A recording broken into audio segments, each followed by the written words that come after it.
So the goal today is to flash the ECU on my Yamaha R3. In order to do so, I'm going to be using the cables from FTECU or Flash Tune ECU and the corresponding software. The reason why you want to flash your ECU is to remove some of the factory restrictions, but also to modify some of the parameters that will improve the performance of your bike. The advantage of doing this yourself is that you no longer need to take the ECU off the bike, pack it, send it away for a week, and then when you get it, reinstall it again. Now you're able to do all of this yourself, and it takes minutes to do that process. The second reason why you want to do this yourself is that you can do some small incremental changes until the bike is optimal. And if you don't like the change, you can always revert back to the previous version or to the stock version if you wanted to. You can also use a flash image from one of your friends. So if someone else has an image that is optimal, well, why would you reinvent the wheel? You can simply take their flash image and reflash your own ECU with that image. In my case, I'm going to leverage some expertise from Norton Motorsport because Norton designed a map or flash that is optimal, and by leveraging this, I don't even need to get a dyno done on my bike. I can simply use this, and it's generic enough that it will cover all the modifications that I did on my bike. So this map will give me some gain over the full power band, and there's several other little tweaks as well that I'll cover during the video. But that's a super well done map that's been designed by Jesse at Norton, and he spent a ton of time and energy into this map so that your bike will perform a lot better. So if that's something of interest, stay right there and we'll start that flashing process right now.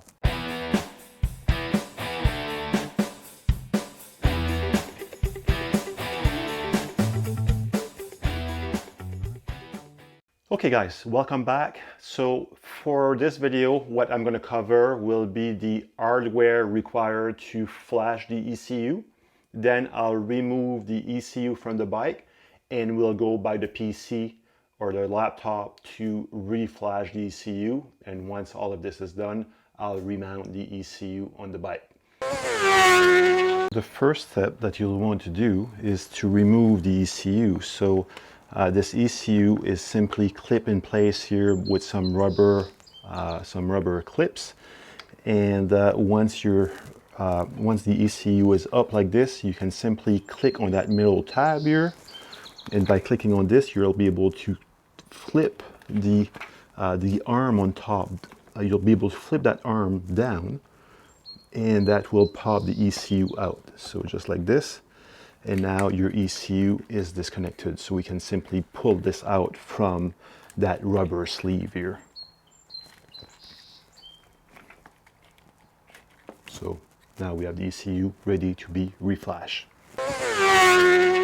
So you have two options when you purchase a kit from Flash Tune ECU. Your first option will be the bike side harness, and the second option, which is the one that I'm using now, it's the workbench unit. So in my case, I've selected the workbench unit because I have 3 bikes that I need to flash. And you can see here, this is my wiring harness for the R6, but this is the one for the R3. So this is the one I'm going to be using today. And again, this is the workbench version. So you can see here, this cable has a USB port on it. And this is the data link cable. And the data link cable will connect to the harness, and the harness has an interface to connect to your ECU, and then we'll connect to our data link cable, and we'll also connect to a power source, and the power source is this one, obviously. So this is the setup that I'm going to use to program my ECU. So normally you just plug it like this, and this part will go in the PC, and that will be connected to the ECU, and that will be connected to a power source, which I'll show you in more details in the next few minutes. All right, folks, we are at the computer now. I have my ECU, I have the data link cable I have the harness for the ECU, and the power source is connected into the wall.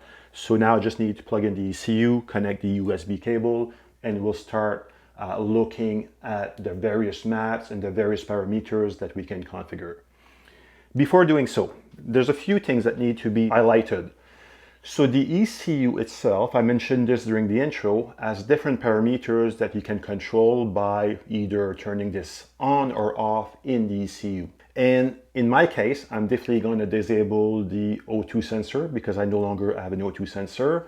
I've installed the block off plates, so I'm going to disable some extra parameters that are no longer required, like the AIS, because of the block off plates. So I'll show you these parameters in a few minutes. But the one thing I want to talk about are the fuel maps. So normally, when I was talking about having a restricted ECU, it's because the manufacturer has to take certain things into consideration when they are programming those ECU. They have to take the emission control, the noise, the gas mileage. So all of these things have an impact on how this is programmed. And you're using the flash tune ECU or the ECU software application to reflash this to get the most out of your bike by having a fuel map that will be optimized for the track and no longer for road riding, for example.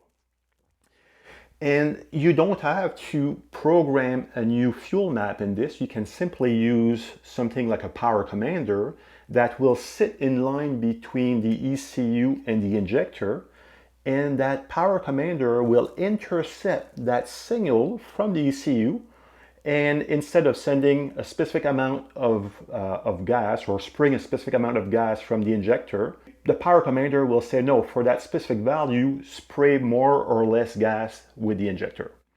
So it's really a piggy tail or piggyback to the ECU that will intercept the signal. In my case, I like things to be simple. So that's why I want to have the map directly into the ECU, and I don't want to have to worry about having an extra unit on the bike like a power commander. If you have a power commander, there is an option where you can take your fuel maps and import them directly into the ECU via the FlashTune ECU software. So I'll talk to you about this in the next few minutes as well. So these are the reasons why I personally prefer to flash my ECU as opposed to having a system like the power commander that will be in line. Some people still use them. You can leave a 0 map and tweak accordingly. So if you're going at different altitude, different temperature, you can do some fine tuning very quickly with the power commander, but you can also do this with a bike side harness and just simply reflashing while you are at the track. In my case, I'm not a pro, I'm doing this for fun. So I just want to have a map that will be optimal for my region, my just temperature in general, and that will be sufficient for me. So having said that, we're going to connect this now, and I'll start the screen recording, and I'll be back in a few minutes, and we'll go over the various options that you can configure. Okay, so what I'm going to do now is I'm going to simply plug the USB cable into the computer. And I've unplugged the power from the harness here. So we're going to plug the ECU into the harness. And then after that, I'll plug in the power. And from there, we should be able to start reading the ECU. Okay, so now that we are in the application and the ECU has been connected, we can start looking at the content of the ECU. And it's kind of misleading because you would think that you could go under device and view the content of your ECU, but it doesn't give you any option to read. So what you need to do first is go in the file manager, expand that little area here that says the ECU images, and you have the stock images or the unrestricted maps from FlashTune ECU. So these are the maps that you would want to use at the bottom here under the unrestricted section, and the stock ECU would allow you to revert back to your OEM settings. So in my case, if we go under Yamaha, I click on R3, or I expand R3, I should say, and my bike is a 2018, but this number here doesn't match my code on my ECU. So we're going to expand this one, and I know for a fact that my unit is here. So I have the CAN option here, the Canadian option, and this is the number that is listed on top of your ECU. So this is a little sticker that's on your ECU, and it gives you the value. So normally you want to use that same number to make sure that the settings are matching your ECU. So in my case, if I select this here, it will load this, and now you can see on the left hand side I have the unrestricted map that is ready to be modified. But it also gives me the ability to come and read the ECU. So that could be used if you wanted to read what's on the ECU right now. I don't really care, to be honest with you, because there's also the stock or the OEM copy from FlashTune that I can use to restore this ECU back to its factory state. So I'm more interested in the one that we're seeing on the screen now. So I'm not going to read it. I'm just going to look at the options, and after that we can either write it or I'll just proceed with loading the one from Norton Motorsports. So this is what I was talking about earlier when I'm talking about the fuel map. So here you can see the various maps, so you can really fine-tune the way your fuel injector will work at given throttle position, and you can do this per cylinder. So you can be very, very accurate. I'm not an expert in this. Normally, if I do anything with this, it would be done via the Power Commander fuel import option, or if you go to a dyno engineer to get your bike dynoed properly, that's where they would go into this specific matrix and remap everything for your ECU and your fuel injection to be optimal. So I'm not going to touch any of this, but just know that it's there. It's super, super comprehensive. You can modify various values in there. What's really of interest to me is these settings here. So the fuel import, this is where you can import a fuel map from different applications. And you can see I have the rev limiter option here, so you can adjust the rev limiter to different values. So this is really awesome, especially if you're doing track days. It allows you to shift at a higher RPM so that you can fall into the next gear into the right power band. So that's super powerful. And you can also adjust the temperature of the fan. So when will the fan kick in, and when will you get a warning that the temperature is high? And then the immobilizer. So this is really interesting for us in Canada, and I guess in the rest of the world. I think the US might not have that issue, but if you have a bike and you remove your key so that you have a keyless system, that will be required if you want to make sure that you don't have any issues starting the bike. And then the next option here, it's really neat because it helps with the on-off throttle choppiness. So you simply disable this to have a smoother throttle. So this is definitely a must. If you have this option, just simply disable it. And the AIS valve, I told you earlier, so in my case, I've removed all of this, so I can simply disable this now.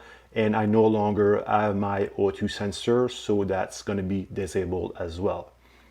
In a nutshell, these are some of the key parameters that you can adjust very quickly. And the fuel map, again, you do what you feel is right for your specific scenario.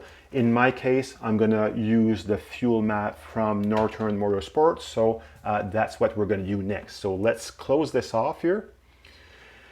And now I can just go under File.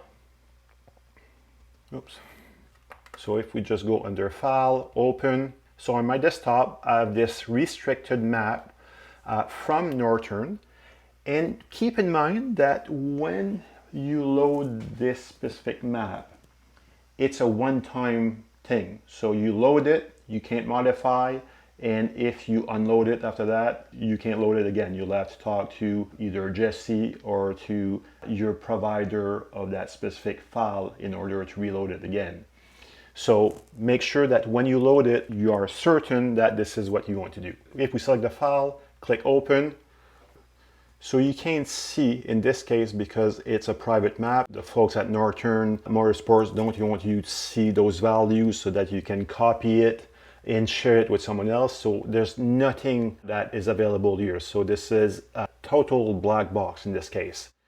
So what we're going to do here is that we're going to go under device. Now we're going to write the ECU with that specific file. And after that, there's no turning back. So when I click on write ECU, we will write the content of the file provided by Norton to the ECU. And if I modify it, or if I want to modify it in the future, I'll have to reload the unrestricted map and I will lose access to that specific file. So here goes nothing. So that should be a fairly quick process to write this information to the ECU.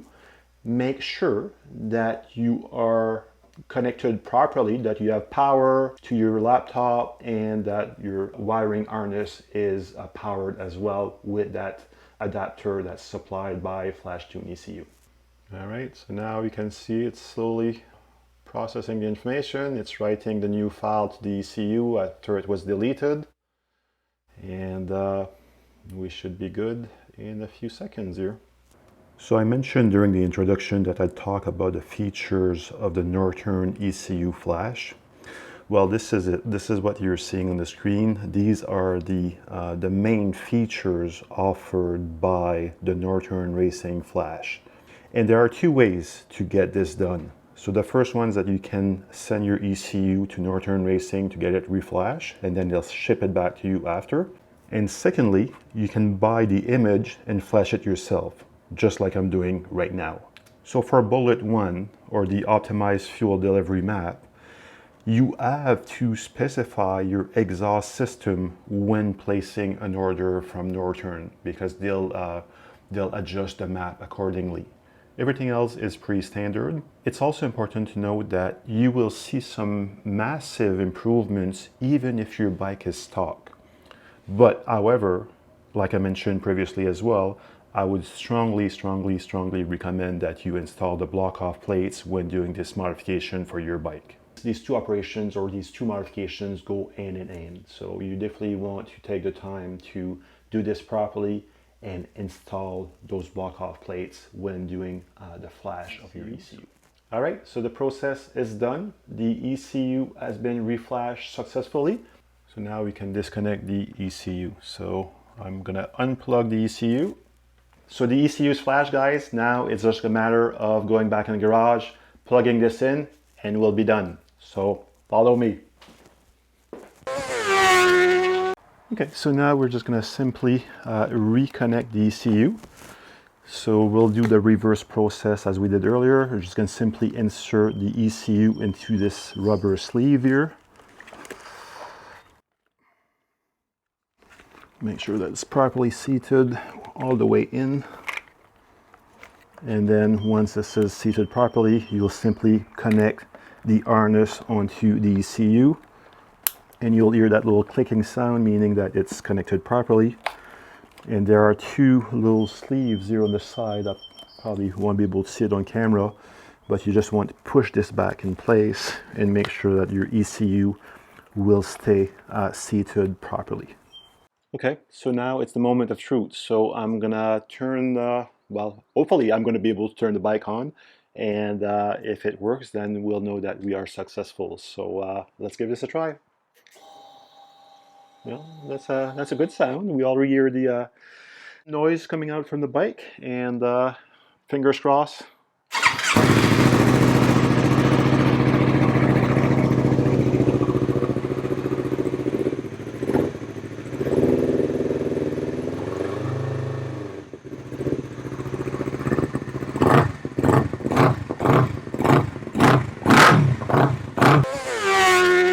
So that's it, guys. That's a process to flash your ECU with the FTECU software and the cables. You can do this again with the bench side or the bike side harness. You decide. The process is going to be very similar. The advantage of having bike side is that you don't need to remove the ECU. You just plug in your cable and that's it. In my case, again, because I have multiple bikes, it was easier to have, or cheaper to have the bench side option. So if you plan on getting one of these kits from FlashTune ECU, do yourself a favor and don't buy it directly from them. Use your local preferred vendor and get them to do all the work. The last time I ordered some cables from FlashTune ECU, it took a long time. They sent me the wrong parts. I had to ship everything back at my own cost and I never got credited for it. So it's been a bit of a disaster and the responsiveness wasn't that great. So let your local vendor deal with FlashTune ECU and it's going to make your life a lot easier. Overall, I think the product is good, but the service isn't that great. But I've had a lot of success over the years. I have this on both of my R6 and it's been working well. I keep modifying stuff and it's been very reliable. So I highly recommend the products, but the service is so-so. So those are my tidbit of information that I wanted to share with you today. So hopefully that was helpful. If you have any questions, as usual, feel free to connect with me. Send me a note, connect with me on social media. I'm always happy to hear about your thoughts and your feedback.